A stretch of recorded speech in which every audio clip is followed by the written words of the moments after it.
eh, uno se puede preguntar por qué 2 libros. Y es que en su formato original era uno solo. Y los matices fueron marcando las diferencias entre una compilación y otra compilación. Y en Exilio nos vamos a encontrar con este hombre arrojado a la existencia, con este hombre que muchas veces, incluido muchos de nosotros, nos preguntamos en algún momento de nuestra vida, ¿qué hacemos acá? Y está narrado en un estilo muy original. Sui Generis, que también otra buena compilación.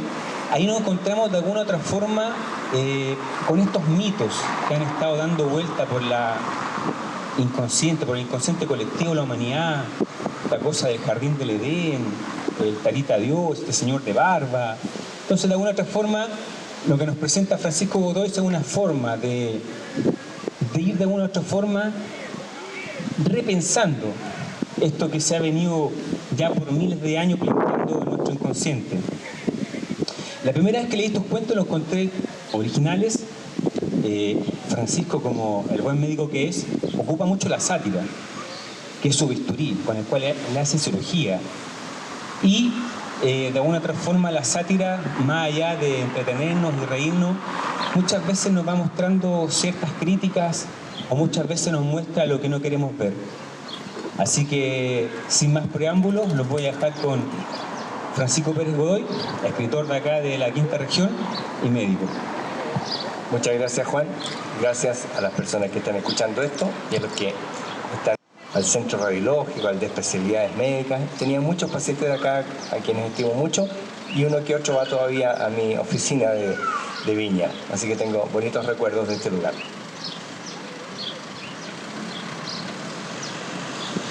Comen en el mismo cuenco y beben del mismo abrevadero la bestia feroz que ignora hacerlo junto al dócil animal. Este no conoce la angustia de ser presa de caza que le depara el destino. Ser despedazado por garras y dientes antes de caer al suelo, donando su cuerpo y sangre en un ajusticiamiento legitimado solo por ser quien es. Felizmente, él también lo ignora.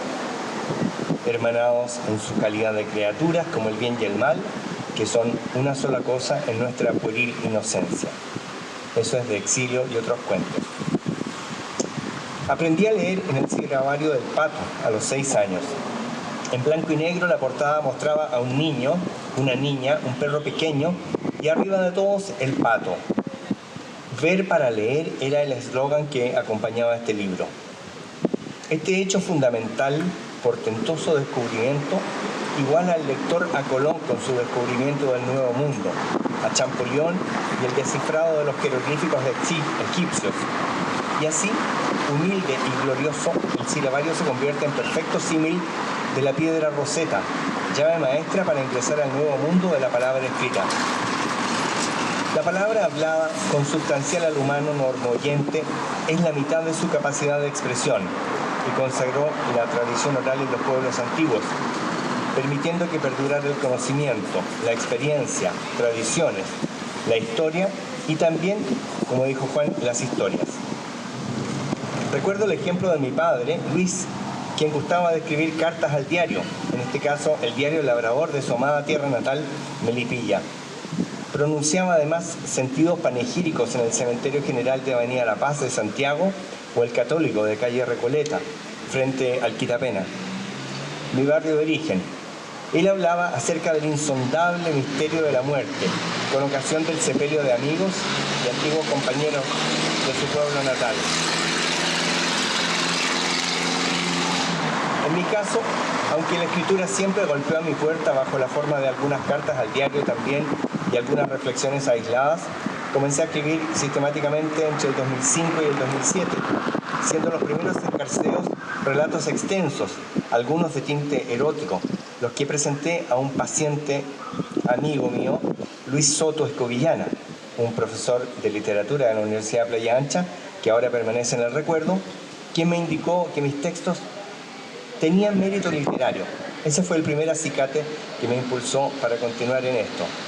Imprimí unos volúmenes en una plataforma digital española y en ese momento se concretó el libro, entre comillas, del latín busqué la etimología, liber, que se refiere a subcorteza o corteza, referido al soporte inicial de la escritura en material celulósico. Y aquí una pequeña digresión. La celulosa constituye la materia prima del papel y de tejidos naturales, pero también la celulosa se fabrica en la fabricación de explosivos, siendo el más conocido la nitrocelulosa o pólvora para armas. Entonces, esto podría explicar lo explosivo de algunos escritos. ¿Ya? Pero libro, en una analogía libre, podríamos decir es como libro, aunque de diferente etimología. Por lo tanto, leer nos hace más libres. Luego escribió una novela corta que se llama Sueños de Infidelidad, y entonces se encendió la llama. Escribió un texto llamado Ecotoys Trilogía, que es un texto consagrado a una serie de personajes creados con material de desecho plástico que todavía permanece en las sombras. En adelante sobrevino una adicción, un pruriginoso hábito y dependencia de escribir, como un ladrón de las horas, sustrayendo impunemente tiempo al sueño, a la conversación y vida de pareja y al compartir en familia. Una desafiante e ineludible encrucijada, tal vez llamada inspiración, cuando no se tiene noción de si se escribe porque hay algo que decir, como si se debiera vaciar una represa colmada de palabras retenidas, o bien obedecer al imperativo de llenar otra vacía y reseca que necesitas para irrigar tus campos yermos. El cuento o relato corto se entronizó como producto favorito, un fruto muy al alcance de la mano, en ramas cargadas. Se ofrecía tentador, seductor, un arrebato, con temáticas diversas, a veces dispersas pero siempre hilando, tejiendo, urdiendo una trama que reflejara una escena de la vida, una pintura al detalle, que al describirla permite visualizar desde cada rincón de esta hoja tela una escena, describiendo paisajes físicos y humanos, personas, personajes, actitudes con sus personajes con sentimientos y emociones, la vida. Exilio y sui generis constituyen la división de un texto original, como decía Juan, que recrea la visión madura, mi percepción del mundo y mi propia vida a la luz, o tal vez a la sombra, de la enseñanza religiosa. Una fuerte influencia desde mis primeros años a la escucha de homilías y sermones desde el alto de los púlpitos, en un intento de la praxis religiosa de ordenar el rebaño y transmitir el mensaje de salvación, entre comillas. Sin embargo, la vida se encarga de poner las cosas en su lugar y a veces enfrentamos disyuntivas ante las que podemos ceder buscando el desvío o bien adentrarnos en el camino pedregoso que ofrece interrogantes, pero también permite cosechar respuestas, esta vez surgidas de la propia conciencia. Así es como la visión de la vida dependiente de la verticalidad del mando divino, según el doctrinal magisterio, se desdibujó, desmereciendo la didáctica y el método pedagógico religioso más que su objeto mismo de enseñanza. Exilio y sui generis intentan humanizar a este ser supremo en un viaje de vuelta, acercándolo al menos a la estratosfera, para lograr hacer cosquillas en sus plantas, buscando obtener muestras de su presencia, sean risas o quejas por la molestia, sacándolo de su glacial silencio milenario. Tal vez es una siesta. Este gesto pretende que su nueva encarnación, como dice en el texto Misión, en el cuento Misión Imposible, sea un aterrizaje de su presencia, porque ella es un elemento tan sustancial para nuestras vidas, llenas de debilidades y necesidades, llenas de miedos, para nuestra ignorancia y soledad, para nuestras ansias de amistad con alguien superior a quien recurrir, a ese Dios del amparo ante la infinita finitud de nuestra existencia.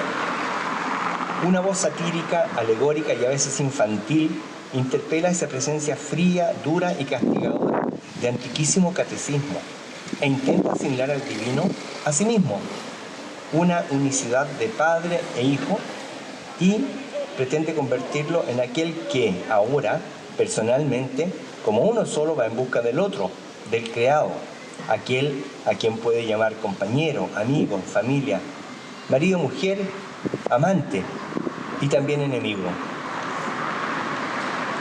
Leer es la otra cara de escribir. Es el espejo de los ojos donde se reflejan las palabras. Momento crucial. Es la mágica germinación de las semillas sembradas que eclosionan en otra mente. Es empaparse de palabras e ideas de otro, cargando la despensa de los alimentos en que se funda el pensamiento. Definiciones y verdades ajenas que permiten construir las propias, asistidos por el necesario paso del tiempo y experiencia de vida.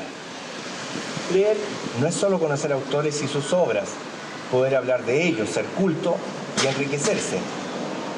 Es equiparse con los elementos necesarios para la expedición de la vida, valores del espíritu, las vestimentas del pensamiento y el lenguaje.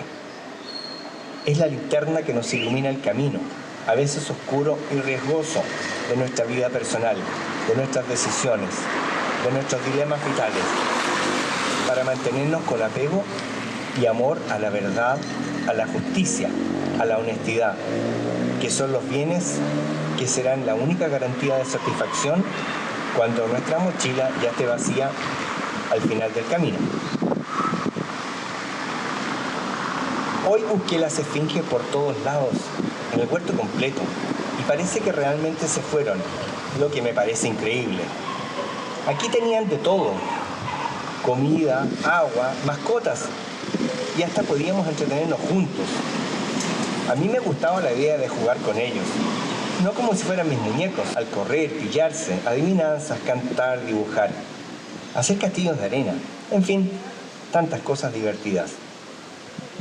La verdad es que los extraño un poquito, pues me tenían acostumbrado a aparecerse uno que otro día. Y aunque de pronto se volvieron escurridizos, antes no lo eran, le tomé cariño. También es cierto que ahora estoy solito, otra vez estoy solito y me he vuelto a aburrir. No sé bien, pero creo que también me voy a ir, porque quiero ir a buscarlos. Nunca había tenido amigos y ellos casi eran mis amigos. Eso es de Sui Generis. Muchas gracias. Eso. Álvaro, no sé si quieren formular alguna pregunta. Va. Como para ir adornando un poco esta presentación, lo interesante de los cuentos franciscos que están escritos a partir de imágenes emocionales. Y eso es muy importante porque de alguna otra forma es un mensaje que entra íntegro en el subconsciente del hombre. A diferencia muchas veces cuando uno lee libros que están escritos a partir de una idea racional, que obviamente el libro tiene que estar bien encuadrado, bien armado, pero cuando está escrito desde esa imagen, ahí hay un mensaje muy importante que hacer acopio. Y escuchando esta presentación de Francisco y bueno, releyendo sus cuentos, hay algo que me quedó dando vuelta. Yo sé que Francisco es muy lector y admirador de José Saramago, el gran escritor portugués, fallecido ya algunos años, el cual causó mucha polémica con las publicaciones de sus libros, que muchas veces la iglesia hacía un llamado a no leerlos. Pero yo creo que lo que hace José Saramago y que ahora Francisco está tomando la posta es de alguna otra forma acercar a Dios al hombre. Porque siento de alguna otra forma que cuando uno va analizando los desarrollos de cómo se ha ido planteando la religión, nos muestran a un Dios abstracto que está en lo alto y que tenemos que darle obediencia y rendirle culto y sacrificios. Después este Dios nos cierra en un templo y nos dicen que tenemos que ir al templo a dar el diezmo y a llevar la oveja para el sacrificio. Después nos cierran un libro y están los intermediarios que nos van a interpretar este libro a los hombres. Y yo creo que ya la humanidad está en el momento que tenemos que buscar nuestras respuestas, hermanarnos, conocernos y que aflore el amor. Y cuando aflora ese amor y ese conocerse, ahí está Dios, acompañando a cada hombre. Porque Dios, como tú quieras ponerle el nombre, es parte de toda la humanidad. Y me gustaría hacerle una pregunta a Francisco. ¿De dónde nace esta inspiración? ¿De dónde tú recoges estos relatos? ¿Cómo nacen estos relatos, Francisco?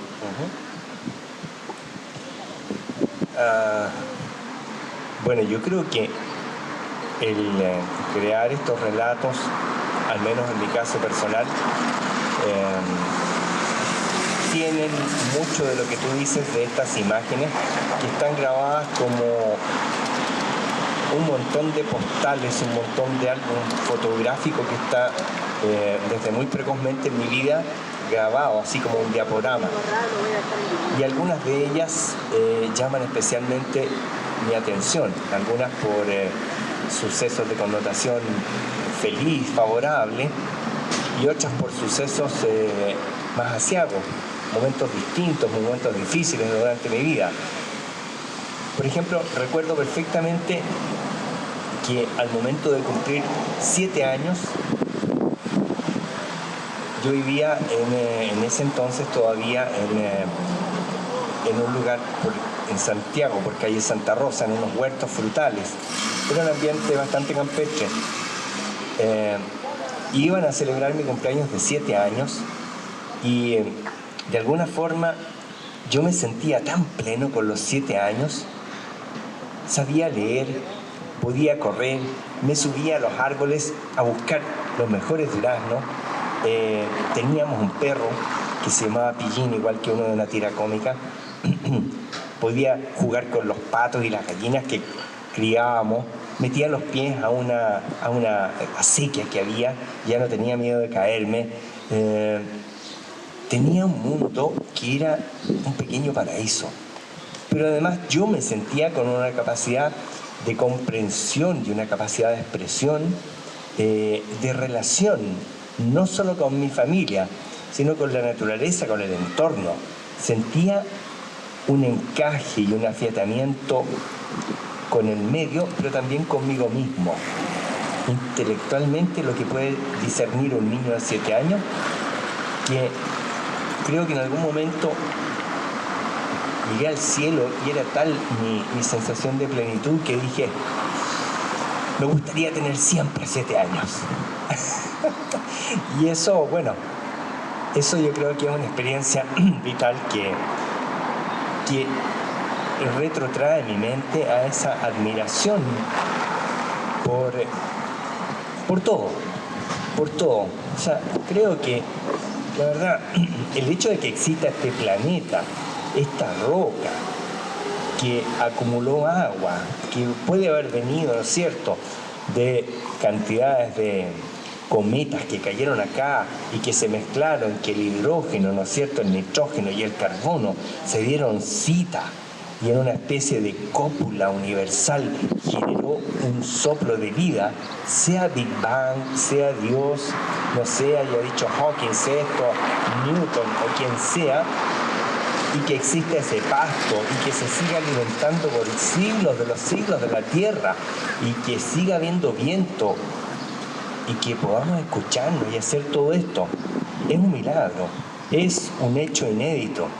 Mandamos una sonda, el Curiosity, a buscar a no sé cuántos cientos de miles de kilómetros una gota de agua a Marte, como dice uno de mis cuentos por ahí, ¿no? Esto, y hay felicidad en Houston. Encontramos una gota de agua, mientras tanto en India mueren 50.000 personas por inundaciones. Entonces, bueno, esa es la forma de la vida, como la desarrolla el hombre, ¿no es cierto? Con esas polaridades o multipolaridades, con políticas, con izquierdas, con derechas, con desarrollo, con subdesarrollo, con excesos de agua, con sequía, con enfriamiento y calentamiento global. Entonces, creo que hay una admiración en mí genuinamente por la creación, hasta por lo más ínfimo, por lo más mínimo. Una mosca es una maravilla, una hormiga, qué ser más completo, más independiente, más autárquico, no necesita de nada ni de nadie, de ella, y está al servicio de una colonia, y no tiene partido político. Maravilla. Eso llegó fuerte. Yo soy un buen lector, no escribo mucho, pero siento que el escribir es otra forma de leer también. ¿Cómo nace esto en ti? ¿Qué es para ti el escribir? ¿Qué es para ti escribir? Porque una es ser un buen lector y la otra es escribir. ¿Qué provoca en ti? ¿Qué emoción provoca en ti escribir? ¿Y qué es escribir para ti? Bueno, primero debo hacer un gran mea culpa, decir que, a ver, durante mis años de colegio, yo vengo de una familia modesta, una familia de decir de clase media es como quizá mucho. Era mi padre era un empleado de oficina, trabajaba en una cosa que se llamaba la Caja de Empleados Particulares. Mi madre había llegado hasta quinto básico, emigró desde el sur de la ciudad. Ellos ya están muertos, eran de 1924, 1928. Éramos 4 hermanos. Todos accedimos a educación superior con esfuerzo, no con ambición, sino que con afán de superación. Y eso a mí me marcó mucho. Vivíamos en un entorno, se llamaba una población. Población suena un poquito ahora como, tú vives en la Pobla. Yo vivía en una población, José Santos Moza, y al otro lado había una villa. Entonces esta era la villa y esta era la población. Jamás me sentí discriminado. Sabía que yo tenía que labrar con mis manos, con mi mente, con mis ojos, con mis capacidades, con mi interés, con mi esfuerzo, con mi mérito. Por eso, cuando se denota el mérito actualmente, yo no puedo decir que el mérito no valga nada. El mérito vale lo suyo, en quien lo tiene. Entonces, la idea era que esto me llevó a una situación en que no era un medio fácil para la lectura. Teníamos unos mecenas, entre comillas, que eran unos tíos que vivían en España, que ellos eran de muy buena situación y nos mandaban unas encomiendas con libros. Y a veces lográbamos también comprar algunos libros y los planes de estudio del colegio en algo ayudaban también. Pero no leí mucho, no leí demasiado. Después me dediqué mucho al estudio, porque la verdad es que estudiar medicina, estudiar posteriormente una especialidad exigió mucho de mí. Después formar una familia. Entonces diría que pasó mucho tiempo sin que yo leyera. Y después empecé a pagar la penitencia y ahora, bueno, me compré recién 4 libros aquí, algunos que ya leí pero que quiero releer. Entonces, ciertamente, como dice Juan, leer es tan importante y yo creo que todavía tengo una deuda al respecto. Pero quizás como una suerte de revancha de lo que no he leído y que espero algún día leer, empezó a surgir de mí este ímpetu, este manantial. Una cosa que no se puede retener, porque no se puede contener una represa interna, se le tiene que dar salida, tiene que haber un flujo de salida. Y escribir es un placer quizá un poquito hedonista, de decir que me gustó cómo me quedó esto, por Dios. ¿Ah? Y después digo, a ver, pero míralo de afuera. ¿Le cambiaría esta coma? No, me gustó. Aunque sé que quizá hay que cambiarla, porque es como haber parido un hijo. Entonces, ciertamente, escribir es una realización personal, es una cristalización, es esculpir.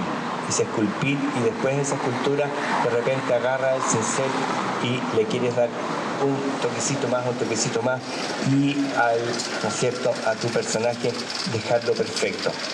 Creo que no existe en realidad eso, pero hay un gusto personal evidentemente por lo que uno escribe. Yo gusto de lo que escribo, pero principalmente trato de participar, algo que considero que es una confesión, un testimonio, una ideación, una visión mía del mundo, que corresponde a una historia, a una biografía.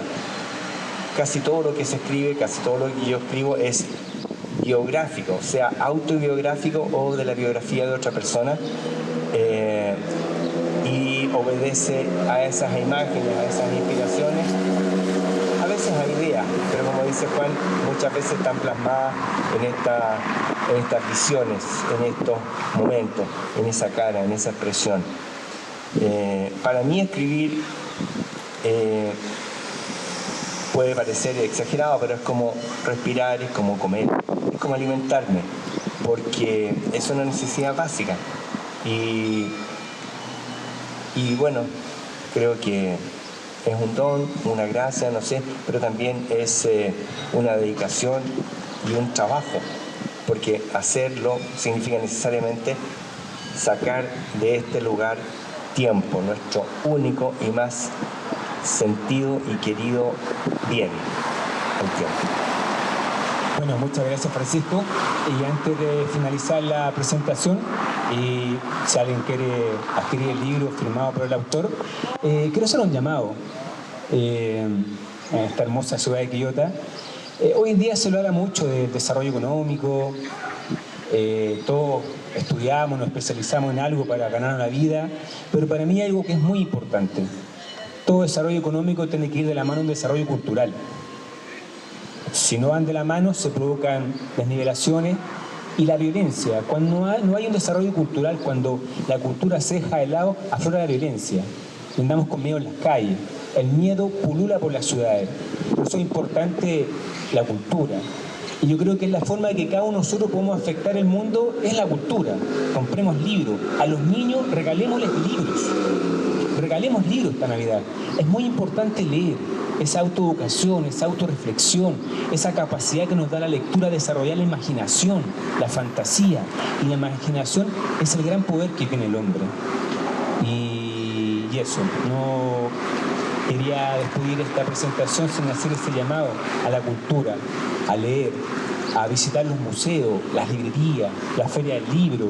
Por eso es muy importante estos espacios de cultura y da gusto ver niños pasándose por entre medio de los libros. Así que muchas gracias por este espacio y muchas gracias a los que han puesto atención a esta presentación. Muchas gracias a todos ustedes.